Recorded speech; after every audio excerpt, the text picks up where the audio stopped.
ആ നഗരത്തിലെ ഏറ്റവും വലിയ വ്യവസായിയായ ധർമ്മപാൽ സിൻഹയുടെ സിൻഹ നിവാസ് എന്ന ആഡംബര മാളികക്ക് മുന്നിൽ ഒരു യുവാവ് വന്നു നിന്നു. അവന്റെ പേര് രവി. ആ വലിയ മാളികയുടെ ഗാംഭീര്യത്തിനു മുന്നിൽ രവി തികച്ചും അന്യനായി തോന്നി. അവന്റെ വേഷവിധാനം ആ പരിസരത്തിന് ഒട്ടും ചേർന്നതായിരുന്നില്ല. മുഷിഞ്ഞതും പലയിടത്തും നൂലുകൾ ഇളകി തുടങ്ങിയതുമായ ഒരു പഴയ കുർത്തയായിരുന്നു അവന്റെ വേഷം. അതിന്റെ കൈകൾ ഒരു വശത്ത് കീറിയിരുന്നു. കാലിൽ തേനു തീരാറായ പ്ലാസ്റ്റിക് ചെരുപ്പുകൾ, കഠിനമായ വെയിലേറ്റു വാടിയ മുഖവും ചിതറിക്കിടക്കുന്ന മുടിയും അവനെ ഒരു ഭിക്ഷക്കാരനെ പോലെയോ അല്ലെങ്കിൽ തെരുവിൽ അലയുന്ന ഒരാളെ പോലെയോ തോന്നിപ്പിച്ചു. എങ്കിലും അവന്റെ കണ്ണുകളിൽ അസാധാരണമായ ഒരു ശാന്തതയുണ്ട്. മാളികയുടെ വലിയ ഇരുമ്പ് ഗേറ്റിനു മുന്നിൽ കാവൽ നിന്നിരുന്ന സെക്യൂരിറ്റി ഗാർഡ് രവിയെ കണ്ടതും മുഖം ചൊളിച്ചു. ഒരു കീടത്തെ നോക്കുന്നത് പോലെ പുച്ഛത്തോടെ അയാൾ അവനെ അടിമുടി നോക്കി. എടാ, ഇവിടെ എന്താ നിനക്ക് കാര്യം? ഭിക്ഷ ചോദിക്കാനുള്ള സ്ഥലമല്ല ഇത്. കുറച്ചു മുന്നോട്ടു പോകൂ. ഇവിടെ വലിയ ആളുകൾ താമസിക്കുന്ന സ്ഥലമാണ്, ഗാർഡ് പരുഷമായ സ്വരത്തിൽ പറഞ്ഞു. രവി ഒട്ടും പ്രകോപിതനായില്ല. അവൻ വളരെ ശാന്തനായി മറുപടി നൽകി. ഞാൻ ഭിക്ഷ ചോദിക്കാൻ വന്നതല്ല, എന്നെ ഇങ്ങോട്ട് വിളിച്ചതാണ്. ഈ വിലാസത്തിൽ വരാൻ പറഞ്ഞിട്ടാണ് ഞാൻ വന്നത്. രവിയുടെ മറുപടി കേട്ടതും ഗാർഡ് പരിഹാസത്തോടെ ഉറക്കെ ചിരിക്കാൻ തുടങ്ങി. ഹ,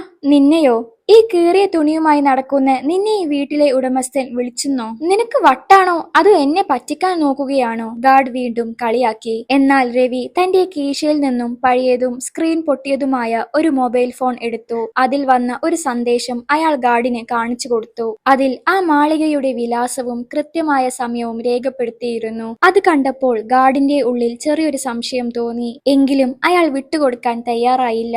ആരോ നിന്നെ പറ്റിച്ചതാണ്. നിന്നെപ്പോലെയുള്ള ഒരാൾ ഇങ്ങോട്ട് ആരും വിളിക്കില്ല. വേഗം ഇവിടുന്ന് സ്ഥലം കാലിയാക്കിക്കോ, അല്ലെങ്കിൽ എനിക്ക് ബലം പ്രയോഗിക്കേണ്ടി വരും, ഗാർഡ് ഭീഷണിപ്പെടുത്തി. രവി ഒന്നും മിണ്ടാതെ ഗേറ്റിനു പുറത്ത് തന്നെ നിന്നു. അവന്റെ മുഖത്ത് ദേഷ്യമോ വിഷമമോ ഉണ്ടായിരുന്നില്ല. മറിച്ച് ലോകം എപ്പോഴും മനുഷ്യനെ അവന്റെ വസ്ത്രം കൊണ്ട് മാത്രമേ വിലയിരുത്തുകയുള്ളൂ എന്ന തിരിച്ചറിവ് അവനുണ്ടായിരുന്നു. ആ സമയത്താണ് മാളികയുടെ ഉള്ളിൽ നിന്നും വലിയൊരു വില കൂടിയ കാർ പുറത്തേക്ക് വന്നത്. കാറിന്റെ ചില്ലുകൾ താഴ്ന്നപ്പോൾ ഉള്ളിൽ ഗൗരവഭാവത്തിൽ ഒരാൾ ഇരിക്കുന്നത് രവി കണ്ടു. അത് ധർമ്മപാൽ സിൻഹയായിരുന്നു. കാർ കടന്നു പോകുമ്പോൾ അദ്ദേഹം പുറത്തേക്ക് നോക്കി. അദ്ദേഹത്തിന്റെ നോട്ടം ഒരു നിമിഷം രവിയുടെ മേൽ പതിഞ്ഞു. രവി ബഹുമാനത്തോടെ തല താഴ്ത്തി നിന്നു. പക്ഷേ ധർമ്മപാൽ ഒന്നും മിണ്ടാതെ കാർ ഓടിച്ചുപോയി. കാർ പോയി കഴിഞ്ഞപ്പോൾ ഗാർഡ് വീണ്ടും രവിയെ ആട്ടി പുറത്താക്കാൻ ശ്രമിച്ചു. ഇപ്പോഴും ഇവിടെ നിൽക്കുകയാണോ? സർ നിന്നെ കണ്ടു. അദ്ദേഹം ഒന്നും പറഞ്ഞില്ലല്ലോ. ഇനി ഇവിടെ നിന്നെ കണ്ടുപോയാൽ വിവരമറിയും. രവി നിശബ്ദനായി തിരിഞ്ഞു നടക്കാൻ തുടങ്ങി. തന്റെ വിധി ഇങ്ങനെയാണെന്ന് കരുതി അവൻ നിരാശനായില്ല. താൻ വന്നത് വെറുതെയാണെന്ന് അവന് തോന്നി തുടങ്ങിയിരുന്നു. എന്നാൽ പെട്ടെന്ന് വീടിനുള്ളിൽ നിന്നും ഒരു ജോലിക്കാരൻ ഓടി വന്നു. അയാൾ ഗാർഡിനെ തടഞ്ഞുകൊണ്ട് വിളിച്ചു പറഞ്ഞു. ഏയ് നിൽക്കൂ, സർ നിങ്ങളെ അകത്തേക്ക് വിളിക്കുന്നു. ഇത് കേട്ടതും ഗാർഡ് സ്തംഭിച്ചു പോയി. ആരെ? ഈ പിച്ചക്കാരനെയോ? ഗാർഡ് വിശ്വസിക്കാനാവാതെ ചോദിച്ചു. ജോലിക്കാരൻ രവിയെ ചൂണ്ടി പറഞ്ഞു. അതെ, ഇദ്ദേഹത്തെയാണ് വിളിച്ചത്. വേഗം അകത്തേക്ക് വിടൂ. ഗാർഡിന്റെ മുഖം വിളറി. അയാൾ ഒന്നും മിണ്ടാതെ വിറക്കുന്ന കൈകളോടെ ഗേറ്റ് തുറന്നു കൊടുത്തു. രവി സാവധാനം ആ മാളികയുടെ മുറ്റത്തേക്ക് നടന്നു. ചുറ്റുമുള്ള പൂന്തോട്ടവും മാർബിൾ വിരിച്ച പാതകളും അവനെ അത്ഭുതപ്പെടുത്തി. തന്റെ കീറിയ ചെരുപ്പുകൾ ആ വില കൂടിയ തറയിൽ ശബ്ദമുണ്ടാക്കുമ്പോൾ അവൻ അല്പം പതറി. എങ്കിലും ഉള്ളിലെ ആത്മവിശ്വാസം കൈവിടാതെ അവൻ ആ വലിയ വാതിലിന് മുന്നിലെത്തി. അവിടെ ഒരു പുതിയ ലോകം അവനെ കാത്തിരിക്കുന്നുണ്ട്. മാളികയുടെ വലിയ തടിവാതിൽ തുറന്നപ്പോൾ രവി അകത്തേക്ക് പ്രവേശിച്ചു. അകത്തെ കാഴ്ചകൾ അവനെ അമ്പരിപ്പിക്കുന്നതായിരുന്നു. സ്വർണ്ണ നിറത്തിലുള്ള ഫ്രെയിമുകളുള്ള വലിയ കണ്ണാടികൾ, ഭിത്തികളിൽ തൂങ്ങിക്കിടക്കുന്ന വില കൂടിയ പെയിന്റിങ്ങുകൾ, മുകളിൽ നിന്ന് പ്രകാശം പരത്തുന്ന മനോഹരമായ ക്രിസ്റ്റൽ വിളക്കുകൾ. ആ ആഡംബരത്തിന് നടുവിൽ തന്റെ കീറിയ കുർത്തയും തേന ചെരുപ്പുകളും എത്രമാത്രം അരോചകമാണെന്ന് രവിക്ക് തോന്നി. ജോലിക്കാരൻ അവനെ വലിയൊരു ഡ്രോയിങ് റൂമിലേക്ക് കൊണ്ടുപോയി. അവിടെ വലിയൊരു സോഫയിൽ ധർമ്മപാലൻ ഇരിക്കുന്നുണ്ട്. അദ്ദേഹത്തിന് സമീപം ഭാര്യയും ഏക മകൾ സന്ധ്യയും ഉണ്ട്. രവി അകത്തേക്ക് വന്നതും സന്ധ്യയുടെ മുഖത്ത് വെറുപ്പും പുച്ഛവും പ്രകടമായി. അവൾ തന്റെ മൂക്ക് പൊത്തിപ്പിടിച്ചുകൊണ്ട് അമ്മയുടെ ചെവിയിൽ രഹസ്യമായി പറഞ്ഞു. പപ്പ എന്തിനാണ് ഇങ്ങനെയുള്ളവരെ വീട്ടിലേക്ക് വിളിച്ചു വരുത്തുന്നത്? ഇവന്റെ ദേഹത്ത് നിന്ന് വരുന്ന മണം പോലും എനിക്ക് സഹിക്കാൻ പറ്റുന്നില്ല. പിച്ചക്കാരെ ഗേറ്റിൽ വെച്ച് സഹായിക്കുന്നതല്ലേ മര്യാദ? സന്ധ്യയുടെ അമ്മ ഭർത്താവിനെ ദേഷ്യത്തോടെ നോക്കി. നമ്മുടെ മകൾക്ക് വേണ്ടി നിങ്ങൾ ആലോചിച്ചു വെച്ചിരിക്കുന്ന ആൾ ഇതാണോ? നഗരത്തിലെ എത്രയോ വലിയ കുടുംബങ്ങളിൽ നിന്ന് ആലോചനകൾ വരുന്നു. അതൊക്കെ വിട്ടിട്ട് ഈ കോലത്തിലുള്ള ഒരാളെയാണോ നിങ്ങൾ തെരഞ്ഞെടുത്തത്? അവരുടെ ചോദ്യങ്ങൾ രവി വ്യക്തമായി കേൾക്കുന്നുണ്ട്. അവൻ അവൻ തല താഴ്ത്തി നിന്നു. അവന്റെ ഹൃദയം വേദനിക്കുന്നുണ്ടെങ്കിലും മുഖത്തത് പ്രകടമാക്കിയില്ല. ധർമ്മപാൽ സിൻഹ എല്ലാവരെയും ശാന്തനാക്കി. അദ്ദേഹം ഗൗരവത്തോടെ രവിയെ നോക്കി ചോദിച്ചു, നിന്റെ പേര് രവി എന്നാണോ? രവി വിനയത്തോടെ കൈകൾ കൂപ്പി മറുപടി നൽകി, അതെ സർ, ഞാൻ രവിയാണ്. അദ്ദേഹം മുന്നിലുള്ള വെൽവെറ്റ് സോഫയിലേക്ക് വിരൽ ചൂണ്ടിക്കൊണ്ട് പറഞ്ഞു, ഇരിക്കൂ. രവി ഇരിക്കാൻ മടിച്ചു. തന്റെ മുഷിഞ്ഞ വസ്ത്രം ആ വൃത്തിയുള്ള സോഫയിൽ കറയാക്കുമോ എന്നവൻ ഭയപ്പെട്ടു. അവൻ സോഫയുടെ അറ്റത്ത് വളരെ സൂക്ഷിച്ചാണ് ഇരുന്നത്. സന്ധ്യ ഇത് കണ്ട് പരിഹാസത്തോടെ ചിരിച്ചു. പപ്പ, അവനത് നശിപ്പിക്കും. അവൻ നിലത്തിരിക്കുന്നതായിരിക്കും നല്ലത്, അവൾ പറഞ്ഞു. മോളെ സന്ധ്യ, ഒന്ന് നിശബ്ദയായിരിക്കൂ, ധർമ്മപാൽ ഗൗരവത്തിൽ പറഞ്ഞു. തുടർന്ന് അദ്ദേഹം രവിയോട് സംസാരിക്കാൻ തുടങ്ങി. നീ ഇപ്പോൾ എന്ത് ചെയ്യുന്നു രവി? നിന്റെ വിദ്യാഭ്യാസ യോഗ്യത എന്താണ്? രവി ഒരു നിമിഷം മൗനം പാലിച്ചു. അവന്റെ കണ്ണുകളിൽ പഴയ ചില ഓർമ്മകൾ മിന്നി മറഞ്ഞു. അവൻ സാവധാനം പറഞ്ഞു, സർ, ഇപ്പോൾ എനിക്ക് പ്രത്യേകിച്ച് ജോലിയൊന്നുമില്ല. ഇടയ്ക്ക് കിട്ടുന്ന കൂലിപ്പണികൾ ചെയ്താണ് ജീവിക്കുന്നത്. ഇത് കേട്ടതും സന്ധ്യയുടെ ക്ഷമ നശിച്ചു. അവൾ ഉറക്കെ പറഞ്ഞു, അപ്പോൾ നീ വെറുമൊരു ജോലിയില്ലാത്തവനും പിച്ചക്കാരനുമാണ്. പപ്പ, ഇങ്ങനെ ഒരാളോട് സംസാരിക്കാൻ പോലും എനിക്ക് താല്പര്യമില്ല. ഇതാണോ നിങ്ങൾ എനിക്ക് വേണ്ടി കണ്ടെത്തിയ ആൾ? സന്ധ്യയുടെ അമ്മയും അവളെ പിന്തുണച്ചു. ശരിയാണ്, ഇത്രയും വലിയൊരു മാളികയിലേക്ക് ഇങ്ങനെയുള്ളവർക്ക് പ്രവേശനം നൽകുന്നത് തന്നെ തെറ്റാണ്. ആ സമയത്ത് ഒരു ജോലിക്കാരൻ ചായയുമായി വന്നു. എല്ലാവർക്കും ചായ നൽകിയ ശേഷം അയാൾ രവിയുടെ അടുത്തേക്ക് വന്നു. എന്നാൽ ചായക്കപ്പ് രവിയുടെ കയ്യിൽ കൊടുക്കുന്നതിന് പകരം അയാൾ അത് ദൂരെയുള്ള ഒരു ടേബിളിൽ വെച്ചു. രവിയെ സ്പർശിക്കാൻ പോലും അയാൾ കറുപ്പുള്ളതുപോലെ തോന്നി. രവി ഒന്നും മിണ്ടാതെ എഴുന്നേറ്റ് ചായക്കപ്പ് എടുത്തു. അപമാനം കൊണ്ട് അവന്റെ കൈകൾ അല്പം വിറക്കുന്നുണ്ട്. നോക്കൂ, ഇത്രയും വലിയ വീട്ടിൽ വന്നതുകൊണ്ടാണോ അതോ ഈ ചായ കണ്ടിട്ടാണോ അവന്റെ കൈ വിറക്കുന്നത്? സന്ധ്യ വീണ്ടും കളിയാക്കി. രവി ചായ കുടിക്കുമ്പോഴും തന്റെ ആത്മാഭിമാനം മുറുകെ പിടിക്കാൻ ശ്രമിക്കുന്നുണ്ട്. താൻ എന്തിനാണ് ഇങ്ങോട്ട് വന്നതെന്ന് അവന് തന്നെ മനസ്സിലാകാത്ത നിമിഷങ്ങളായിരുന്നു അത്. എങ്കിലും ധർമ്മപാൽ സിൻഹയുടെ കണ്ണുകളിൽ മാത്രം രവിയോടുള്ള ഒരു പ്രത്യേക തരം തിളക്കം ഉണ്ടായിരുന്നു. അദ്ദേഹം തന്റെ മകളുടെ അഹങ്കാരവും രവിയുടെ ക്ഷമയും ഒരുപോലെ അളക്കുകയായിരുന്നു. സന്ധ്യയുടെ പരിഹാസങ്ങൾ അതിന്റെ പരിധി ലംഘിച്ചുകൊണ്ടിരുന്നു. പപ്പ, മതിയാക്കൂ ഈ നാടകം. ഇങ്ങനെ ഒരാളെ നമ്മുടെ വീട്ടിൽ ഇരുത്തുന്നത് പോലും എനിക്ക് അപമാനമാണ്. ഇയാളെ പുറത്താക്കൂ എന്ന് ആക്രോശിച്ചുകൊണ്ട് സന്ധ്യ അവിടെ നിന്നും എഴുന്നേറ്റ് പോയി. സന്ധ്യയുടെ അമ്മയും ഭർത്താവിനെ ദേഷ്യത്തോടെ നോക്കി മകൾക്ക് പിന്നാലെ നടന്നു. ആ വലിയ ഡ്രോയിങ് റൂമിൽ ഇപ്പോൾ ധർമ്മപാൽ സിൻഹയും രവിയും മാത്രം ബാക്കിയായി. മുറിയിൽ വല്ലാത്തൊരു നിശബ്ദത പടർന്നു. രവി തന്റെ ചായക്കപ്പ് ടേബിളിൽ തിരികെ വെച്ചു. അവന്റെ കണ്ണുകളിൽ അപമാനം കാരണമുള്ള നനവുണ്ടായിരുന്നു. അവൻ പതുക്കെ എഴുന്നേറ്റ് നിന്ന് പറഞ്ഞു, സർ, എന്നെ ഇങ്ങോട്ട് വിളിച്ചത് എന്തിനാണെന്ന് എനിക്കിപ്പോഴും മനസ്സിലാകുന്നില്ല. എല്ലാവർക്കും എന്നെ കാണുന്നത് തന്നെ വെറുപ്പാണെന്ന് എനിക്ക് മനസ്സിലായി. ഞാൻ പൊയ്ക്കോളാം. രവി തിരിഞ്ഞു നടക്കാൻ തുടങ്ങിയപ്പോൾ ധർമ്മപാൽ സിൻഹയുടെ ശബ്ദം കേട്ടു. നിൽക്കൂ രവി. രവി അമ്പരന്ന് തിരിഞ്ഞു നോക്കി. ധർമ്മപാൽ സാവധാനം തന്റെ സോഫയിൽ നിന്നും എഴുന്നേറ്റു. അദ്ദേഹം രവിയുടെ അടുത്തേക്ക് നടന്നു വന്നു. രവി തന്റെ കീറിയ കുർത്തയിലേക്ക് നോക്കി അല്പം പിന്നിലേക്ക് മാറി. എന്നാൽ എല്ലാവരെയും നെട്ടിച്ചുകൊണ്ട് ആ നഗരത്തിലെ ഏറ്റവും വലിയ കോടീശ്വരനായ ധർമ്മപാൽ സിൻഹ തന്റെ രണ്ട് കൈകൾ കൂപ്പി രവിക്ക് മുന്നിൽ കുനിഞ്ഞു. പിന്നീട് അദ്ദേഹം തന്റെ കൈ ഉയർത്തി രവിക്കൊരു വലിയ സല്യൂട്ട് നൽകി. രവി സ്തംഭിച്ചുപോയി. അവന്റെ ശ്വാസം ഒരു നിമിഷം നിലച്ചു. സർ, നിങ്ങൾ എന്താണ് ചെയ്യുന്നത്? എന്നെപ്പോലെ ഒരു പാവപ്പെട്ടവനെയാണോ നിങ്ങൾ വണങ്ങുന്നത്? എനിക്കിതിനുള്ള യോഗ്യതയില്ല, അവൻ പതറിക്കൊണ്ട് പറഞ്ഞു. ധർമ്മപാലന്റെ കണ്ണുകളിൽ നിന്നും കണ്ണുനീർ ഒഴുകി. മുറിക്ക് പുറത്തു നിന്നും ഇതെല്ലാം ഒളിഞ്ഞു നോക്കുകയായിരുന്നു സന്ധ്യയും അവളുടെ അമ്മയും. അച്ഛൻ ആ പിച്ചക്കാരനെ വണങ്ങുന്നത് കണ്ട് സന്ധ്യ ഓടി അകത്തേക്ക് വന്നു. പപ്പ, നിങ്ങൾക്ക് ഭ്രാന്തായോ? ഈ പിച്ചക്കാരനെയാണോ നിങ്ങൾ സല്യൂട്ട് ചെയ്യുന്നത്? അവൾ അലറി. ധർമ്മപാൽ സിൻഹ മകളെ നോക്കി ഗർജിച്ചു. മിണ്ടരുത് സന്ധ്യ. നീ ആരെയാണോ പിച്ചക്കാരൻ എന്ന് വിളിച്ചത്? അവൻ നിന്റെ അച്ഛന് പുനർജന്മം നൽകിയ ദൈവമാണ്. മുറിയിൽ പെട്ടെന്ന് ഒരു നിശബ്ദത പടർന്നു. രവിക്ക് പോലും അദ്ദേഹം എന്താണ് പറയുന്നതെന്ന് മനസ്സിലായില്ല. ധർമ്മപാൽ രവിയുടെ തോളിൽ കൈവെച്ചുകൊണ്ട് പറഞ്ഞു, രവി, നിനക്കെന്നെ മനസ്സിലായിട്ടുണ്ടാകില്ല. പക്ഷേ 5 വർഷം മുമ്പുള്ള ആ രാത്രി ഞാൻ ഒരിക്കലും മറക്കില്ല. അദ്ദേഹം സന്ധ്യയെ നോക്കി തുടർന്നു. 5 വർഷം മുമ്പ് ഹൈവേയിൽ വെച്ച് എനിക്കൊരു അപകടം സംഭവിച്ചത് നീ ഓർക്കുന്നില്ലേ? അന്ന് എന്റെ കാർ തകർന്ന് ഞാൻ ചോരയിൽ കുളിച്ച് കിടക്കുകയായിരുന്നു. ആ വിജനമായ റോഡിൽ ആരും എന്നെ സഹായിക്കാൻ ഉണ്ടായിരുന്നില്ല. കാർ പൊട്ടിത്തെറിക്കാൻ പോകുന്ന നിമിഷം എവിടെ നിന്നോ വന്ന ഒരു ബാലൻ തന്റെ ജീവൻ പണയപ്പെടുത്തി കാറിന്റെ ചില്ലുകൾ തകർത്ത് എന്നെ പുറത്തെടുത്തു. പുറത്തെടുത്തു. രവിയുടെ ഉള്ളിൽ ആ ഓർമ്മകൾ കടന്നുപോയി. അന്ന് മഴ പെയ്യുന്നുണ്ടായിരുന്നു മോളെ, ധർമ്മപാൽ വിതുമ്പിക്കൊണ്ട് പറഞ്ഞു. ആ ബാലൻ എന്നെയും ചുമന്നുകൊണ്ട് 2 കിലോമീറ്ററോളം ദൂരം ആ പെരുമഴയത്ത് ആശുപത്രിയിലേക്ക് ഓടി. അവന്റെ കാലിൽ ചെരുപ്പില്ലായിരുന്നു, വസ്ത്രം കീറിയിരുന്നു. ഡോക്ടർമാർ പറഞ്ഞു 5 മിനിറ്റും കൂടി വൈകിയിരുന്നുവെങ്കിൽ ഞാൻ മരിച്ചു പോകുമായിരുന്നു എന്ന്. എന്നെ ആശുപത്രിയിൽ എത്തിച്ച് എന്റെ അക്കൗണ്ടിൽ നിന്നും പണം എടുക്കാൻ പോലും നിൽക്കാതെ, തന്റെ പേര് പോലും പറയാതെ അവൻ അവിടെ നിന്ന് പോയി. ആ ബാലൻ അവനിതാ നിന്റെ മുന്നിൽ നിൽക്കുന്നു. ധർമ്മപാലന്റെ വാക്കുകൾ കേട്ട സന്ധ്യയും അമ്മയും വിശ്വസിക്കാനാവാതെ അവിടെ നിന്നു. രവി വിറക്കുന്ന സ്വരത്തിൽ ചോദിച്ചു, സർ, അത് നിങ്ങളായിരുന്നോ? ധർമ്മപാൽ പറഞ്ഞു, നീ കാണിച്ചത് മനുഷ്യത്വമായിരിക്കാം രവി, പക്ഷെ എനിക്കത് എന്റെ ജീവിതമായിരുന്നു. അന്നു മുതൽ ഞാൻ നിന്നെ കുറെ തെരഞ്ഞു. നിനക്ക് പകരമായി എന്ത് നൽകിയാലും കുറഞ്ഞു പോകും. സന്ധ്യയുടെ കണ്ണുകളിൽ ഇപ്പോൾ അപമാനമല്ല, പകരം വലിയൊരു കുറ്റബോധം നിറഞ്ഞു. താൻ പരിഹസിച്ച ഈ കീറിയ വസ്ത്രത്തിനുള്ളിൽ ഇത്രയും വലിയൊരു ഹീറോ ഉണ്ടായിരുന്നുവെന്ന് അവർ സ്വപ്നത്തിൽ പോലും വിചാരിച്ചിരുന്നില്ല. ധർമ്മപാൽ സിൻഹയുടെ വെളിപ്പെടുത്തൽ ആ വലിയ മുറിയിൽ ഒരു ഇടിമിന്നൽ പോലെയാണ് പതിച്ചത്. സന്ധ്യ സ്തംഭിച്ചു പോയി.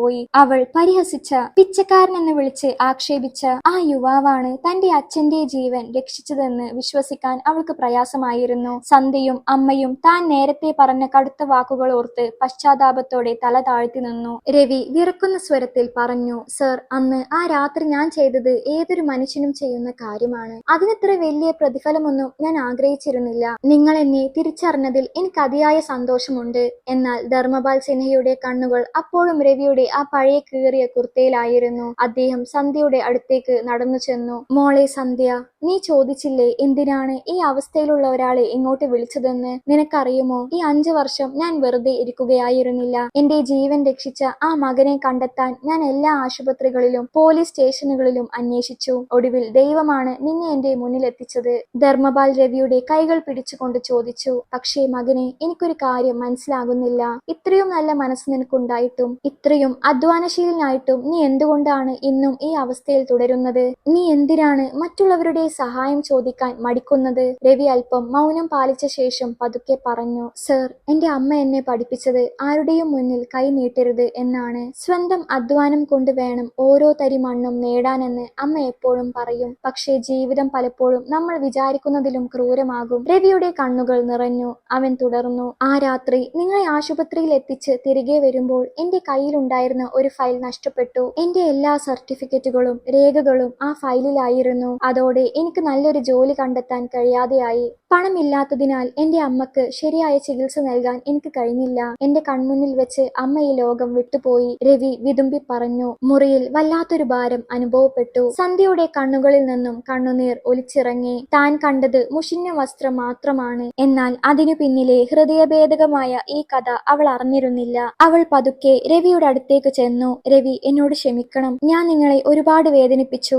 വസ്ത്രം നോക്കിയാണ് ഒരാളുടെ വില നിശ്ചയിക്കേണ്ടതെന്ന് ഞാൻ തെറ്റായി കരുതി. രവി ഒരു മനോഹരമായ പുഞ്ചിരിയോടെ മറുപടി നൽകി. സാരമില്ല സന്ധ്യ മാഡം, നിങ്ങളുടെ സ്ഥാനത്ത് ആരായാലും അങ്ങനെ തന്നെ ചിന്തിക്കൂ. ലോകം കാണുന്നത് പുറമോടി മാത്രമാണല്ലോ. അപ്പോൾ ധർമ്മപാൽ സിൻഹ തന്റെ ജോലിക്കാരനെ വിളിച്ചു. രാമു, ഞാൻ നിന്നോട് സൂക്ഷിച്ചു വെക്കാൻ പറഞ്ഞ ആ ചുവന്ന ഫയൽ ഇങ്ങോട്ട് എടുത്തുകൊണ്ടുവരൂ. സെക്കൻഡുകൾക്കുള്ളിൽ ജോലിക്കാരൻ ഒരു പഴയ ഫയലുമായി എത്തി. അത് കണ്ടതും രവിയുടെ കണ്ണുകൾ വിടർന്നു. 5 വർഷം മുമ്പ് തനിക്ക് നഷ്ടപ്പെട്ട അതേ ഫയൽ. ധർമ്മപാൽ അത് രവിക്ക് നേരെ നീട്ടി. രവി, അന്ന് ആശുപത്രിയിൽ വെച്ച് നിനക്ക് നഷ്ടപ്പെട്ടത് ഇതല്ലേ? ഇത് ഞാൻ അന്ന് തന്നെ അവിടെ നിന്ന് കണ്ടെത്തി. നിന്റെ വിലാസം ഇതിലില്ലാത്തതുകൊണ്ടാണ് എനിക്ക് നിന്നെ അന്ന് കണ്ടെത്താൻ കഴിയാതിരുന്നത്. പക്ഷെ നിന്റെ വിദ്യാഭ്യാസ യോഗ്യതകളും നിന്റെ കഴിവും ഞാൻ ഇതിലൂടെ അറിഞ്ഞു. ഈ ഫയൽ നിന്റെ സ്വപ്നങ്ങളാണ് രവി. രവി വിറക്കുന്ന കൈകളോടെ ആ ഫയൽ വാങ്ങി. അതിനുള്ളിൽ അവന്റെ സർട്ടിഫിക്കറ്റുകൾ സുരക്ഷിതമായിരുന്നു. പക്ഷേ അതിനേക്കാൾ വലിയൊരു ആശ്ചര്യം ആ ഫയലിനുള്ളിൽ രവിയെ കാത്തിരിക്കുന്നുണ്ടായിരുന്നു. രവി വിറക്കുന്ന കൈകളോടെ ആ പഴയ ചുവന്ന ഫയൽ തുറന്നു. 5 വർഷം മുമ്പ് തന്റെ ജീവിതം മാറ്റിമറിച്ച, തന്റെ സ്വപ്നങ്ങൾ തകർത്തു എന്ന് കരുതിയ അതേ ഫയൽ. അതിനുള്ളിൽ തന്റെ സ്കൂൾ സർട്ടിഫിക്കറ്റുകളും ഡിഗ്രി രേഖകളും എല്ലാം സുരക്ഷിതമായിരിക്കുന്നത് കണ്ടപ്പോൾ അവന്റെ കണ്ണുകൾ നിറഞ്ഞു. എന്നാൽ ആ രേഖകൾക്കിടയിൽ തിളങ്ങുന്ന പുതിയൊരു പേപ്പർ കണ്ട് അവൻ അത്ഭുതപ്പെട്ടു. അതൊരു അപ്പോയിന്റ്മെന്റ് ലെറ്റർ ആയിരുന്നു. രവി അത്ഭുതത്തോടെ ധർമ്മപാൽ സിൻഹയെ നോക്കി. സർ, ഇതെന്താണ്? രവി ചോദിച്ചു. ധർമ്മപാൽ പുഞ്ചിരിച്ചുകൊണ്ട് മറുപടി നൽകി. രവി, നിന്റെ ഫയൽ പരിശോധിച്ചപ്പോൾ നീ ഒരു ടോപ്പർ ആണെന്ന് എനിക്ക് മനസ്സിലായി. 5 വർഷം മുമ്പ് നിനക്കൊരു വലിയ കമ്പനിയിൽ നിന്ന് ജോലി വാഗ്ദാനം ലഭിച്ചിരുന്നു. പക്ഷേ നിന്റെ സർട്ടിഫിക്കറ്റുകൾ നഷ്ടപ്പെട്ടതുകൊണ്ട് നിനക്ക് ആ ജോലിയിൽ പ്രവേശിക്കാൻ കഴിഞ്ഞില്ല. നീ എന്നെ രക്ഷിച്ച ആ രാത്രി നിനക്ക് നഷ്ടമായത് നിന്റെ ഭാവിയാണ്. ധർമ്മപാൽ തുടർന്നു. കഴിഞ്ഞ 5 വർഷം ഞാൻ വെറുതെ ഇരിക്കുകയായിരുന്നില്ല. ഞാൻ ആ കമ്പനിയുടെ ഉടമസ്ഥരുമായി സംസാരിച്ചു. നിനക്ക് സംഭവിച്ച കാര്യങ്ങൾ അവരെ ബോധ്യപ്പെടുത്തി. നിന്റെ കഴിവിൽ വിശ്വാസമുള്ളതുകൊണ്ട് അവർ ആ ജോലി നിനക്കായി ഇന്നും മാറ്റിവെച്ചിരിക്കുകയാണ്. ഈ അപ്പോയിന്റ്മെന്റ് ലെറ്റർ നിന്റെ കഠിനാധ്വാനത്തിനുള്ള സമ്മാനമാണ്. രവി വിശ്വസിക്കാനാവാതെ ആ പേപ്പറിൽ നോക്കി നിന്നു. അവന്റെ കൈകൾ വിറക്കുന്നുണ്ട്. സർ, എന്റെ അമ്മ ഇത് കാണാൻ ഇന്ന് ജീവനോടെയില്ലല്ലോ, അവൻ വിതുമ്പിക്കൊണ്ട് പറഞ്ഞു. സന്ധ്യ ഇത് കേട്ടപ്പോൾ അവളുടെ ഹൃദയം നൊന്തു. താൻ ഒരു പിച്ചക്കാരനെന്ന് വിളിച്ച് ആക്ഷേപിച്ച ആ യുവാവ് യഥാർത്ഥത്തിൽ ഒരു വലിയ കമ്പനിയിൽ ജോലി ചെയ്യേണ്ട ഉദ്യോഗസ്ഥനായിരുന്നുവെന്ന് അവൾക്ക് ഓർക്കാൻ പോലും കഴിഞ്ഞില്ല. സന്ധ്യ പതുക്കെ രവിയുടെ അടുത്തേക്ക് വന്നു. അവൾ വിനീതമായി ചോദിച്ചു, രവി, നിങ്ങൾക്കന്ന് എന്നോട് പറയാമായിരുന്നില്ലേ? എന്റെ പപ്പിയുടെ ജീവൻ രക്ഷിച്ച ആൾ നിങ്ങളാണെന്ന് അന്ന് ആശുപത്രിയിൽ വെച്ച് പറഞ്ഞിരുന്നുവെങ്കിൽ നിങ്ങൾക്ക് ഇത്രയും കാലം ഈ കഷ്ടപ്പാടുകൾ അനുഭവിക്കേണ്ടി വരുമായിരുന്നില്ലല്ലോ. എന്തുകൊണ്ട് നിങ്ങളത് മാറ്റിവെച്ചു? രവി സന്ധ്യയെ നോക്കി. സന്ധ്യ മാഡം, ഉപകാരം എന്നത് പകരത്തിന് വേണ്ടി ആവരുത് എന്ന് എന്റെ അമ്മ എപ്പോഴും പറയാറുണ്ട്. ഒരാളുടെ ജീവൻ രക്ഷിച്ചതിന് പ്രതിഫലം വാങ്ങിയാൽ അതിന് കച്ചവടം എന്നേ അർത്ഥമുള്ളൂ. എനിക്കെന്റെ അമ്മയുടെ ആഗ്രഹം പോലെ സ്വന്തം അധ്വാനം കൊണ്ട് ഒരു നിലയിൽ എത്തണമെന്നായിരുന്നു. അതുകൊണ്ടാണ് ഞാൻ അവിടെ നിന്ന് ആരെയും അറിയിക്കാതെ മടങ്ങിയത്. രവിയുടെ ഈ മറുപടി കേട്ടപ്പോൾ ധർമ്മപാൽ സിൻഹയുടെ അഭിമാനം വാനോളം ഉയർന്നു. അദ്ദേഹം തന്റെ മകളെ നോക്കി പറഞ്ഞു, കണ്ടോ സന്ധ്യ, ഇതാണ് യഥാർത്ഥ അഭിമാനം. ദാരിദ്ര്യം അവന്റെ ശരീരത്തെ മാത്രമേ ബാധിച്ചിട്ടുള്ളൂ, അവന്റെ മനസ്സിനെ അല്ല. കീറിയ വസ്ത്രത്തിനുള്ളിൽ ഒരു വലിയ മനുഷ്യൻ ഒളിഞ്ഞിരിപ്പുണ്ടെന്ന് ഞാൻ അന്നേ തിരിച്ചറിഞ്ഞിരുന്നു. ധർമ്മപാൽ സിൻഹ രവിയുടെ കൈ പിടിച്ച് സോഫയിൽ ഇരുത്തി. രവി, നിനക്ക് നിന്റെ ജോലിയും നിന്റെ ഐഡന്റിറ്റിയും ഞാൻ തിരിച്ചു നൽകി. പക്ഷേ എന്റെ കയ്യിൽ നിനക്ക് നൽകാൻ ഇനിയും ഒരു സമ്മാനം ബാക്കിയുണ്ട്, എന്റെ ഏറ്റവും വലിയ സമ്പാദ്യം. അദ്ദേഹം സന്ധ്യയെ നോക്കി. സന്ധ്യ നെട്ടിപ്പോയി. അച്ഛൻ എന്താണ് ഉദ്ദേശിക്കുന്നതെന്ന് അവൾക്ക് മനസ്സിലായി. ധർമ്മപാൽ ഗൗരവത്തിൽ ചോദിച്ചു, രവി, നീ എന്റെ മകളെ വിവാഹം കഴിക്കാൻ തയ്യാറാണോ? ഞാൻ എന്റെ മകളെ ഒരു ധനികൻ നൽകാനല്ല ആഗ്രഹിക്കുന്നത്, മറിച്ച് നിന്നെ പോലെയുള്ള ഒരു നല്ല മനുഷ്യന് നൽകാനാണ്. രവി സ്തംഭിച്ചുപോയി. സന്ധ്യ വിശ്വസിക്കാനാവാതെ അച്ഛനെ നോക്കി നിന്നു. മുറിയിൽ പെട്ടെന്നൊരു വലിയ നിശബ്ദത പടർന്നു. എല്ലാവരും രവിയുടെ മറുപടിക്കായി കാതോർത്തു. ധർമ്മപാൽ സിൻഹയുടെ ആ അപ്രതീക്ഷിത ചോദ്യം ആ വലിയ മുറിയിൽ ഒരു നിശബ്ദത പടർത്തി. തന്റെ ഏക മകളെ, ഇത്രയും വലിയ സ്വത്തുക്കളുടെ അവകാശിയെ, കീറിയ വസ്ത്രം ധരിച്ചു നിൽക്കുന്ന ഒരു യുവാവിന് വിവാഹം കഴിച്ചു കൊടുക്കാൻ അദ്ദേഹം തയ്യാറാണെന്ന് ആരും കരുതിയിരുന്നില്ല. സന്ധ്യ സ്തംഭിച്ചുപോയി. അവളുടെ ഹൃദയം വേഗത്തിൽ മിടിക്കാൻ തുടങ്ങി. അല്പസമയം മുമ്പ് വരെ താൻ പുച്ഛിച്ച് പരിഹസിച്ച ഒരു മനുഷ്യനെ തന്റെ ജീവിത പങ്കാളിയായി സ്വീകരിക്കാൻ അവൾക്ക് കഴിയുമോ? അവൾ രവിയുടെ മുഖത്തേക്ക് നോക്കി. അവിടെ അപ്പോഴും പഴയ അതേ ശാന്തതയായിരുന്നു. രവി പതുക്കെ എഴുന്നേറ്റു നിന്നു. അവൻ ധർമ്മപാൽ സിൻഹയുടെ കൈകൾ പിടിച്ചുകൊണ്ട് വിനയത്തോടെ പറഞ്ഞു, സർ, നിങ്ങൾ എന്നോട് കാണിക്കുന്ന ഈ വലിയ മനസ്സിന് ഞാൻ നന്ദിയുള്ളവനാണ്. എന്റെ ജീവിതം തന്നെ മാറ്റിമറിച്ച ആളാണ് നിങ്ങൾ. എന്റെ സർട്ടിഫിക്കറ്റുകളും ജോലിയും തിരിച്ചു തന്നതിലൂടെ നിങ്ങൾ എനിക്ക് പുതിയൊരു ജന്മമാണ് നൽകിയത്. പക്ഷേ രവി ഒന്ന് നിർത്തി. പക്ഷേ എന്ത്? ധർമ്മപാൽ ആകാംക്ഷയോടെ ചോദിച്ചു. രവി സന്ധ്യയെ ഒരു നിമിഷം നോക്കി. പിന്നീട് ധർമ്മപാലിനോട് പറഞ്ഞു, സർ, ഈ വിവാഹാലോചന ഞാൻ നിരസിക്കുകയാണ്. ഞാൻ നിങ്ങളുടെ മകളെ വിവാഹം കഴിക്കാൻ ഇപ്പോൾ യോഗ്യനല്ല. മുറിയിൽ എല്ലാവരും നെട്ടിപ്പോയി. സന്ധ്യയുടെ കണ്ണുകൾ വിടർന്നു. താൻ നിരസിക്കും എന്ന് കരുതിയ വിവാഹം രവി തന്നെ വേണ്ടെന്ന് വെച്ചിരിക്കുന്നു. ധർമ്മപാൽ അമ്പരപ്പോടെ ചോദിച്ചു, എന്താണ് നീ പറയുന്നത് രവി? നിനക്ക് നിന്റെ ജോലിയും അന്തസ്സും തിരിച്ചു കിട്ടിയല്ലോ, പിന്നെ എന്താണ് തടസ്സം? എന്റെ മകൾക്ക് നിന്നോടിപ്പോൾ ബഹുമാനമേ ഉള്ളൂ. രവി ശാന്തമായി മറുപടി നൽകി, സർ, ഒരു ഉപകാരത്തിന്റെയോ കടപ്പാടിന്റെയോ അടിസ്ഥാനത്തിൽ കെട്ടിപ്പടുക്കേണ്ട ഒന്നല്ല വിവാഹം. നിങ്ങൾ എന്നെ തിരഞ്ഞെടുത്തത് ഞാൻ നിങ്ങളുടെ ജീവൻ രക്ഷിച്ചതുകൊണ്ടാണ്. സന്ധ്യ മാഡം എന്നെ അംഗീകരിക്കുന്നത് ഒരു പക്ഷേ കുറ്റബോധം കൊണ്ടായിരിക്കും. പക്ഷേ ഒരു ദാമ്പത്യം നിലനിൽക്കേണ്ടത് പരസ്പരമുള്ള സ്നേഹത്തിലും ബഹുമാനത്തിലുമാണ്, അല്ലാതെ ഒരാൾ മറ്റൊരാളോട് കാണിക്കുന്ന ദയയിലല്ല. രവി തുടർന്നു, ഇന്ന് ഞാൻ നിങ്ങളുടെ മുന്നിൽ നിൽക്കുന്നത് ഈ കീറിയ വസ്ത്രത്തിലാണ്. എനിക്കെന്റെ സ്വന്തം അധ്വാനം കൊണ്ട് നേടിയെടുത്ത ഒരു വിലാസമില്ല.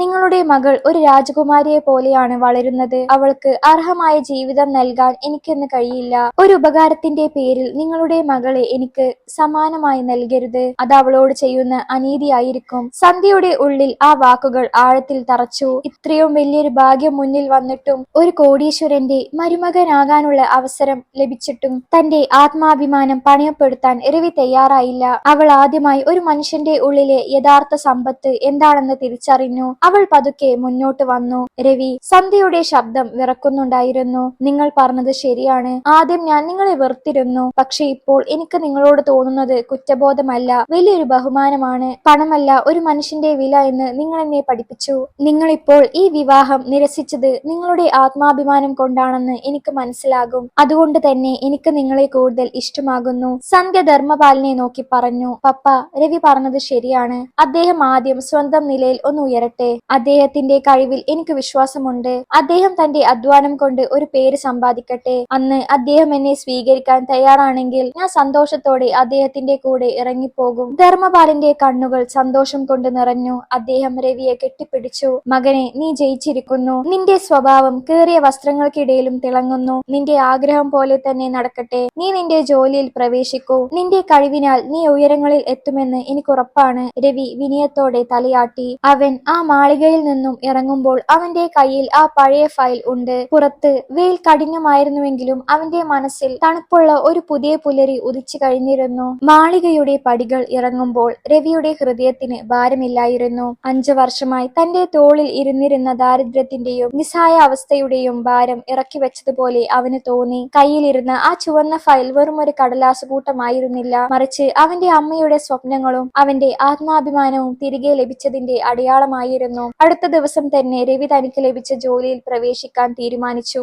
ധർമ്മപാൽ സിൻഹ നൽകിയ ആ അപ്പോയിന്റ്മെന്റ് ലെറ്ററുമായി അവൻ ആ വലിയ കോർപ്പറേറ്റ് ഓഫീസിലെത്തി. 5 വർഷം മുമ്പ് അവൻ ഏത് ഓഫീസിലേക്കാണോ കയറാൻ ആഗ്രഹിച്ചത്, അതേ കെട്ടിടത്തിന് മുന്നിൽ അവൻ വീണ്ടും വന്നു നിന്നു. ഇത്തവണയും അവന്റെ വസ്ത്രങ്ങൾ അത്ര മികച്ചതായിരുന്നില്ലെങ്കിലും അവന്റെ നടത്തത്തിലും നോട്ടത്തിലും ഒരു പുതിയ ആത്മവിശ്വാസം ഉണ്ടായിരുന്നു. ഓഫീസിലെ HR മാനേജർ രവിയുടെ ഫയലുകൾ പരിശോധിച്ചപ്പോൾ അത്ഭുതപ്പെട്ടുപോയി. 5 വർഷം മുമ്പ് ലഭിക്കേണ്ടിയിരുന്ന ജോലിയാണിത്. എവിടെയായിരുന്നു നീ ഇത്രയും കാലം? അദ്ദേഹം ചോദിച്ചു. രവി നടന്ന കാര്യങ്ങളെല്ലാം ചുരുക്കത്തിൽ വിവരിച്ചു.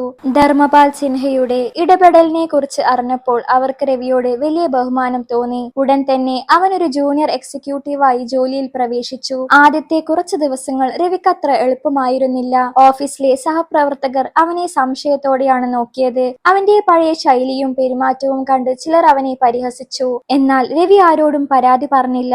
അവൻ നേരത്തെ എഴുന്നേറ്റ് ഓഫീസിലെത്തി വൈകുവോളം ഇരുന്ന് ജോലി പഠിച്ചു. 5 വർഷത്തെ വിടവ് നികത്താൻ അവൻ മറ്റാരേക്കാളും കൂടുതൽ അധ്വാനിച്ചു. അതേസമയം സന്ധ്യയുടെ ജീവിതത്തിലും വലിയ മാറ്റങ്ങൾ സംഭവിക്കുകയായിരുന്നു. രവിയെ കണ്ടുമുട്ടിയ ആ ദിവസം മുതൽ അവൾക്ക് തന്റെ ആ പഴയ ആഡംബര ജീവിതത്തോട് ഒരു തരം മടുപ്പ് തോന്നി തുടങ്ങി. താൻ പുച്ഛിച്ച ഒരു മനുഷ്യൻ കാണിച്ച ആ വലിയ മനസ്സ് അവളെ നിരന്തരം വേട്ടയാടിക്കൊണ്ടിരുന്നു. അവൾ ഇടയ്ക്കിടെ രവിയുടെ ജോലിയെക്കുറിച്ച് അച്ഛനോട് ചോദിച്ചറിഞ്ഞു. ഒരിക്കൽ സന്ധ്യ അച്ഛനോട് പറഞ്ഞു, പപ്പ, എനിക്ക് രവിയെ ഒന്ന് കാണണം. അദ്ദേഹം എങ്ങനെയാണ് ജോലി ചെയ്യുന്നതെന്ന്, എങ്ങനെയുള്ള ജീവിതമാണിപ്പോൾ നയിക്കുന്നതെന്നും എനിക്ക് നേരിട്ട് കാണണം. ധർമ്മപാൽ പുഞ്ചിരിച്ചുകൊണ്ട് സമ്മതിച്ചു. ഒരു വൈകുന്നേരം സന്ധ്യ രവിയുടെ ഓഫീസിന് മുന്നിലെത്തി. ജോലി കഴിഞ്ഞ് ഇറങ്ങി വരുന്ന രവിയെ അവൾ കണ്ടു. അവനിപ്പോൾ പഴയ കീറിയ വസ്ത്രങ്ങളല്ല, മറിച്ച് വൃത്തിയുള്ള ഒരു ഷർട്ടും പാൻസുമാണ് ധരിച്ചിരിക്കുന്നത്. എങ്കിലും അവന്റെ വിനയത്തിന് മാറ്റമൊന്നും ഉണ്ടായിരുന്നില്ല. രവി സന്ധ്യയെ കണ്ടപ്പോൾ അത്ഭുതപ്പെട്ടു. സന്ധ്യ മാഡം, നിങ്ങളെന്താ ഇവിടെ? രവി ചോദിച്ചു. സന്ധ്യ പുഞ്ചിരിച്ചുകൊണ്ട് പറഞ്ഞു, രവി, നിങ്ങളുടെ മാറ്റം കാണാൻ വന്നതാണ്. നിങ്ങൾ ജോലിയിൽ നന്നായി തിളങ്ങുന്നുണ്ടെന്ന് പപ്പ പറഞ്ഞു. എനിക്ക് നിങ്ങളോട് ഒരു കാര്യം ചോദിക്കാനുണ്ട്. രവി ശ്രദ്ധയോടെ കേട്ടു. സന്ധ്യ തുടർന്നു, നിങ്ങൾക്കറിയാമല്ലോ, പപ്പയുടെ സമ്പത്ത് എന്റേതും കൂടിയാണ്. നിങ്ങൾക്ക് നിങ്ങളുടെ സ്വപ്നങ്ങൾ വേഗത്തിൽ പൂർത്തിയാക്കാൻ എന്തെങ്കിലും സാമ്പത്തിക സഹായം വേണോ? ഒരു സുഹൃത്ത് എന്ന നിലയിൽ എനിക്കത് ചെയ്യാൻ സന്തോഷമേ ഉള്ളൂ. രവി പതുക്കെ തലയാട്ടി. സന്ധ്യ മാഡം, നിങ്ങളുടെ സഹായത്തിന് നന്ദി. പക്ഷേ ഞാൻ നേരത്തെ പറഞ്ഞതുപോലെ എനിക്ക് എന്റെ സ്വന്തം വിയർപ്പിലൂടെ നേടിയെടുക്കുന്ന ഒന്നിലാണ് വിശ്വാസം. ഈ ചെറിയ ശമ്പളം കൊണ്ട് ജീവിക്കുന്നതിലാണ് എനിക്ക് സംതൃപ്തി. ആരെങ്കിലും നൽകുന്ന പണം കൊണ്ട് ഞാൻ വളർന്നാൽ എന്റെ അമ്മ എന്നെ പഠിപ്പിച്ച പാഠങ്ങൾ ഞാൻ മറന്നുപോകും. രവിയുടെ ആ നിശ്ചയദാർഢ്യം കണ്ടപ്പോൾ സന്ധ്യക്ക് അവനോടുള്ള ബഹുമാനം ഇരട്ടിച്ചു. അവൾക്ക് മനസ്സിലായി, താൻ ഒരു സാധാരണ മനുഷ്യനെയല്ല, മറിച്ച് അസാമാന്യമായ മനക്കരുത്തുള്ള ഒരു പോരാളിയെയാണ് സ്നേഹിക്കുന്നതെന്ന്. താൻ അഹങ്കാരിയായ സന്ധ്യയിൽ നിന്ന് സ്നേഹനിധിയായ ഒരു പെൺകുട്ടിയിലേക്ക് മാറുന്നത് അവൾ തിരിച്ചറിഞ്ഞു. മാസങ്ങൾ കടന്നുപോയി. രവി തന്റെ ജോലിയിൽ അസാമാന്യ പ്രകടനമാണ് കാഴ്ചവെച്ചത്. 5 വർഷത്തെ ദാരിദ്ര്യവും കഷ്ടപ്പാടും അവന് നൽകിയ ഏറ്റവും വലിയ പാഠം സമയത്തിന്റെ വില ആയിരുന്നു. മറ്റുള്ളവർ വിശ്രമിക്കുമ്പോൾ രവി പുതിയ പ്രൊജക്ടുകളെ കുറിച്ച് പഠിച്ചു. അവന്റെ സത്യസന്ധതയും കൃത്യനിഷ്ഠയും മേലുദ്യോഗസ്ഥരുടെ ശ്രദ്ധയിൽപ്പെട്ടു. അധികം വൈകാതെ തന്നെ അവന് സീനിയർ മാനേജറായി സ്ഥാനക്കയറ്റം ലഭിച്ചു. തന്റെ ആദ്യത്തെ വലിയ ശമ്പളം കിട്ടിയപ്പോൾ അവൻ നേരെ പോയത് തന്റെ അമ്മയുടെ അന്ത്യവിശ്രമ സ്ഥലത്തേക്കായിരുന്നു. അവിടെ ഇരുന്ന് അവൻ ഒരുപാട് കരഞ്ഞു. തന്റെ വിജയം കാണാൻ അമ്മ കൂടെയില്ലല്ലോ എന്ന വേദന അവനെ തളർത്തിയെങ്കിലും അമ്മയുടെ ഉപദേശങ്ങളാണ് തന്നെ ഇവിടെ എത്തിച്ചതെന്ന ബോധ്യം അവന് കരുത്തേകി. അതേസമയം സന്ധ്യയുടെ മാറ്റം അവളുടെ വീട്ടുകാരെ അത്ഭുതപ്പെടുത്തി. പഴയതുപോലെ പാർട്ടിയിലും ആഡംബരങ്ങളിലും സമയം കളയുന്നതിനു പകരം അവൾ പാവപ്പെട്ട കുട്ടികൾക്കായി ഒരു ചെറിയ സ്കൂൾ തുടങ്ങുന്നതിനെ കുറിച്ച് ചിന്തിച്ചു തുടങ്ങി. അവൾ ഇടയ്ക്കിടെ രവിയെ ഫോണിൽ വിളിക്കുമായിരുന്നു. അവരുടെ സംസാരങ്ങൾ വെറും സൗഹൃദത്തിന് അപ്പുറം ആഴത്തിലുള്ള ഒന്നായി മാറിക്കൊണ്ടിരുന്നു. രവി തന്റെ ജീവിതത്തിലെ ഓരോ ചെറിയ നേട്ടങ്ങളും സന്ധ്യയുമായി പങ്കുവച്ചു. സന്ധ്യ അവനെ പ്രോത്സാഹിപ്പിക്കുകയും അവന്റെ കഠിനാധ്വാനത്തെ അഭിനന്ദിക്കുകയും ചെയ്തു. ഒരിക്കൽ നഗരത്തിലെ ഒരു വലിയ ബിസിനസ് കോൺഫറൻസിൽ വെച്ച് രവി ഒരു പ്രസംഗം നടത്താൻ തിരഞ്ഞെടുക്കപ്പെട്ടു.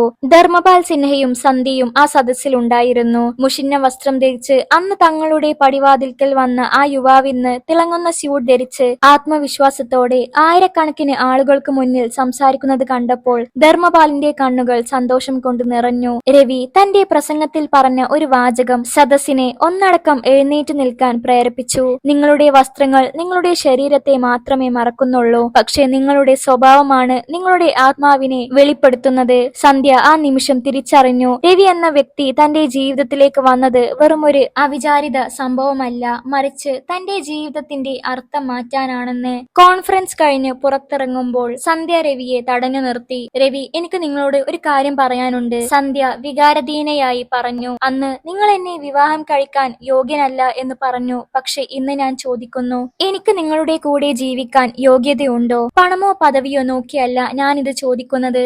നിങ്ങളുടെ ആ വലിയ മനസ്സിന്റെ ഒരു ചെറിയ ഭാഗമാകാൻ എനിക്ക് ആഗ്രഹമുണ്ട്. രവി പുഞ്ചിരിച്ചു. അവൻ സന്ധ്യയുടെ കണ്ണിലേക്ക് നോക്കി. ആ പഴയ അഹങ്കാരം അവിടെ എങ്ങും ഉണ്ടായിരുന്നില്ല. സന്ധ്യ മാഡം, ഞാൻ നിങ്ങളോട് അന്ന് പറഞ്ഞത് ഒരു ഉപകാരത്തിന്റെ പേരിലുള്ള വിവാഹം വേണ്ട എന്നാണ്. പക്ഷെ ഇന്ന് ഞാൻ നിങ്ങളെ സ്നേഹിക്കുന്നു. നിങ്ങളുടെ മാറ്റം എന്നെ അത്ഭുതപ്പെടുത്തി. ഒരു രാജകുമാരിയെ പോലെ വളർന്ന നിങ്ങൾക്ക് എന്റെ ലളിതമായ ജീവിതം സ്വീകരിക്കാൻ കഴിയുമോ? സന്ധ്യ ഉറച്ച സ്വരത്തിൽ പറഞ്ഞു. കൊട്ടാരത്തേക്കാൾ എനിക്ക് പ്രിയം നിങ്ങളുടെ കൂടെയുള്ള ആ ചെറിയ വീടായിരിക്കും രവി. കാരണം അവിടെ സ്നേഹവും സത്യസന്ധതയും ഉണ്ടാകും. ദൂരെ നിന്ന് ഇതെല്ലാം കണ്ടിരുന്ന ധർമ്മപാൽ സിൻഹ മനസ്സിൽ പറഞ്ഞു, എന്റെ ജീവിതത്തിലെ ഏറ്റവും നല്ല തീരുമാനമായിരുന്നു ആ മകനെ അന്ന് വീട്ടിലേക്ക് വിളിച്ചത്. എന്നാൽ അവരുടെ ജീവിതത്തിലേക്ക് പുതിയൊരു വെല്ലുവിളി കടന്നു വരാനിരിക്കുകയായിരുന്നു. രവിയുടെയും സന്ധ്യയുടെയും ബന്ധം ദൃഢമാകുന്നതിനൊപ്പം തന്നെ രവിയുടെ വളർച്ചയിൽ അസൂയ പൂണ്ടവരും ചുറ്റുമുണ്ടായിരുന്നു. ഓഫീസിൽ മറ്റൊരു സീനിയർ മാനേജറായ വിക്രം ഇതിൽ പ്രധാനിയായിരുന്നു. ധർമ്മപാൽ സിൻഹയുടെ മരുമകനാകാൻ രവി നടത്തുന്ന തന്ത്രമാണ് ഇതെല്ലാം എന്ന് വിക്രം വിശ്വസിച്ചു.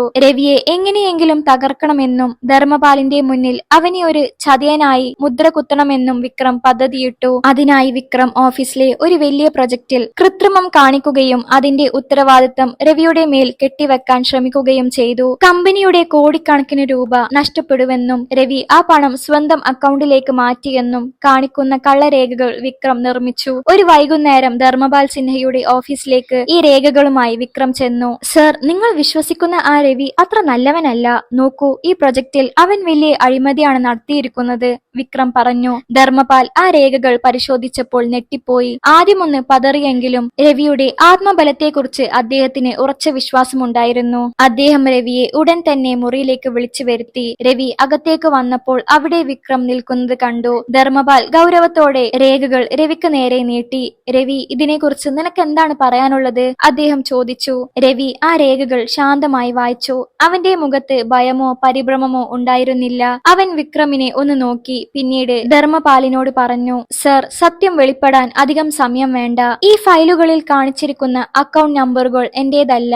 മാത്രമല്ല ഈ പ്രൊജക്റ്റിലെ ഒപ്പുകൾ കൃത്രിമമായി ഉണ്ടാക്കിയതാണ്. രവി തന്റെ ലാപ്ടോപ്പ് തുറന്ന് യഥാർത്ഥ വിവരങ്ങൾ കാണിച്ചു കൊടുത്തു. അവൻ ഓരോ ഘട്ടത്തിലും ഈ പ്രൊജക്ടിന്റെ സുരക്ഷാ പരിശോധനകൾ നടത്തിയിരുന്നുവെന്നും വിക്രം നടത്തിയ തിരിമറികൾ അവൻ നേരത്തെ തന്നെ മനസ്സിലാക്കി നിരീക്ഷിക്കുകയായിരുന്നുവെന്നും വെളിപ്പെടുത്തി. വിക്രമിന്റെ മുഖം വിളറി. ചതി പുറത്തായത് മനസ്സിലാക്കിയ വിക്രം അവിടെ നിന്ന് രക്ഷപ്പെടാൻ ശ്രമിച്ചെങ്കിലും സെക്യൂരിറ്റി ഗാർഡുകൾ അവനെ തടഞ്ഞു. ധർമ്മപാൽ സിൻഹ ആശ്വാസത്തോടെ ഒരു ദീർഘശ്വാസം വിട്ടു. രവി, നിന്നെ ഒന്ന് പരീക്ഷിക്കാൻ ഞാൻ ആഗ്രഹിച്ചു. ഒരു മനുഷ്യന്റെ സ്വഭാവം അറിയുന്നത് അവൻ പ്രതിസന്ധികളിൽ എങ്ങനെ പ്രതികരിക്കുന്നു എന്ന് നോക്കിയാണ്. നീ ഇന്നും ജയിച്ചിരിക്കുന്നു, അദ്ദേഹം പറഞ്ഞു. ഈ സംഭവത്തിന് ശേഷം സന്ധ്യ രവിയെ കാണാൻ വന്നു. അവളുടെ കണ്ണുകളിൽ ആശങ്കയുണ്ടായിരുന്നു. രവി, ഈ ലോകം ഇത്ര ക്രൂരമാണോ? നിങ്ങളൊരു തെറ്റും ചെയ്തില്ലായിരുന്നിട്ടും നിങ്ങളെ തകർക്കാൻ അവർ ശ്രമിച്ചല്ലോ. രവി സന്ധ്യയുടെ കൈകൾ പിടിച്ചു.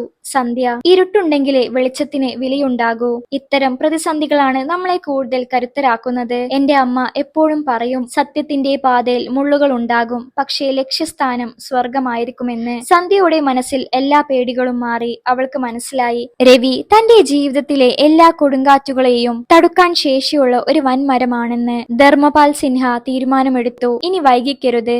അദ്ദേഹം രവിയുടെയും സന്ധ്യയുടെയും വിവാഹം ഔദ്യോഗികമായി പ്രഖ്യാപിച്ചു. നഗരമൊക്കെ ആ വിവാഹത്തെക്കുറിച്ച് സംസാരിച്ചു. കീറിയ വസ്ത്രത്തിൽ വന്ന ഒരു യുവാവ് എങ്ങനെ തന്റെ സ്വഭാവ മഹിമ കൊണ്ട് ഒരു സാമ്രാജ്യത്തിന്റെ അവകാശിയായി മാറുന്നു എന്ന് ലോകം അത്ഭുതത്തോടെ നോക്കി നിന്നു. രവിയുടെയും സന്ധ്യയുടെയും വിവാഹ ദിവസം എത്തിച്ചേർന്നു. നഗരത്തിലെ ഏറ്റവും വലിയ കല്യാണ മണ്ഡപമായിരുന്നില്ല രവി തിരഞ്ഞെടുത്തത്. പകരം തന്റെ അമ്മയുടെ ഓർമ്മകൾ നിറഞ്ഞ ലളിതമായ ഒരു അമ്പലത്തിനടുത്തുള്ള ചെറിയ ഹാളായിരുന്നു അത്. ധർമ്മപാൽ സിൻഹക്ക് തന്റെ മകളെ വലിയ ആഘോഷങ്ങളോടെ വിവാഹം കഴിപ്പിക്കണമെന്ന് ആഗ്രഹമുണ്ടായിരുന്നുവെങ്കിലും രവിയുടെ ആഗ്രഹത്തെ അദ്ദേഹം മാനിച്ചു. വിവാഹ മണ്ഡപത്തിൽ നിൽക്കുമ്പോൾ രവി തന്റെ ഭൂതകാലത്തെക്കുറിച്ച് ഓർത്തു. 5 വർഷം മുമ്പ് ഇതേപോലെ ഒരു മഴയുള്ള രാത്രിയിൽ ചോരയിൽ കുളിച്ചു കിടന്ന ഒരു മനുഷ്യനെ തോളിലേറ്റി ആശുപത്രിയിലേക്ക് ഓടിയ ആ പാവപ്പെട്ട യുവാവിനെ അവനുള്ളിൽ കണ്ടു. അന്ന് തന്റെ കീറിയ കുർത്ത നോക്കി പരിഹസിച്ച ലോകമിന്ന് അവന്റെ ആത്മബലത്തിന് മുന്നിൽ ശിരസ് നമിക്കുന്നു. സന്ധ്യ വധുവായി അണിഞ്ഞൊരുങ്ങി മണ്ഡപത്തിലെത്തി. അവളുടെ മുഖത്ത് പഴയ അഹങ്കാരത്തിന്റെ നിഴൽ പോലും ഉണ്ടായിരുന്നില്ല. ലളിതമായ ആഭരണങ്ങളും പുഞ്ചിരിയുമായി അവൾ രവിയുടെ അരികിലിരുന്നു. വിവാഹ ചടങ്ങുകൾക്ക് ശേഷം ധർമ്മപാൽ സിൻഹ രവിയെ അരികിലേക്ക് വിളിച്ചു. അദ്ദേഹത്തിന്റെ കയ്യിൽ ഒരു താക്കോൽ കൂട്ടം ഉണ്ടായിരുന്നു. മകനെ, ഇതെന്റെ പുതിയ ബിസിനസ് സാമ്രാജ്യത്തിന്റെ താക്കോലാണ്. ഇതിന്ന് മുതൽ നിനക്കുള്ളതാണ്, ധർമ്മപാൽ പറഞ്ഞു. എന്നാൽ രവി വിനയത്തോടെ ആ കൈകൾ കൂട്ടിപ്പിടിച്ചു. സർ, എനിക്ക് നിങ്ങളുടെ സ്വത്ത് വേണ്ട.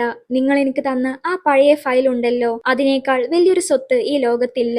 ഞാൻ എന്റെ അധ്വാനം കൊണ്ട് വളരാൻ ആഗ്രഹിക്കുന്നു. നിങ്ങളുടെ അനുഗ്രഹം മാത്രം മതി, രവി പറഞ്ഞു. സന്ധ്യ അച്ഛനെ നോക്കി പുഞ്ചിരിച്ചു. പപ്പ, രവി പറഞ്ഞതാണ് ശരി. ഞങ്ങൾക്ക് ഞങ്ങളുടേതായ ഒരു ലോകം പടുത്തുയർത്തണം. ആരെങ്കിലും നൽകിയ ഒന്നിലല്ല, ഞങ്ങളുടെ വിയർപ്പിൽ പടുത്തുയർത്തുന്ന ഒന്നിലാണ് ഞങ്ങൾക്ക് അഭിമാനം. മകളുടെ മാറ്റം കണ്ട് ധർമ്മപാൽ സിൻഹയുടെ കണ്ണുകൾ വീണ്ടും നിറഞ്ഞു. വിവാഹം കഴിഞ്ഞ് അവർ ഒരു ചെറിയ വീട്ടിലേക്ക് താമസം മാറി. കഥയുടെ അവസാനം നമ്മെ പഠിപ്പിക്കുന്നത് ലളിതവും എന്നാൽ അഗാനവുമായ ഒരു സത്യമാണ്. മനുഷ്യന്റെ യഥാർത്ഥ വില അവന്റെ വസ്ത്രങ്ങളിലോ അവൻ സഞ്ചരിക്കുന്ന വാഹനത്തിലോ അല്ല, അത് അവന്റെ സ്വഭാവത്തിലും ആപത്തിൽ മറ്റൊരാളെ സഹായിക്കാനുള്ള മനസ്സിലുമാണ്. രവിയുടെ കീറിയ വസ്ത്രങ്ങൾക്കുള്ളിൽ തിളങ്ങിയിരുന്നത് ഒരു ശുദ്ധമായ ആത്മാവായിരുന്നു. ധർമ്മപാൽ സിൻഹ പിന്നീട് തന്റെ സുഹൃത്തുക്കളോട് എപ്പോഴും പറയും, ആ ദിവസം ഞാൻ കണ്ടത് ഒരു പിച്ചക്കാരനെയല്ല, മറിച്ച് എന്റെ ജീവിതത്തിലെ ഏറ്റവും വലിയ ഒരു അധ്യാപകനെയാണ്. രവിയും സന്ധ്യയും ഇന്നും സന്തോഷത്തോടെ ജീവിക്കുന്നു.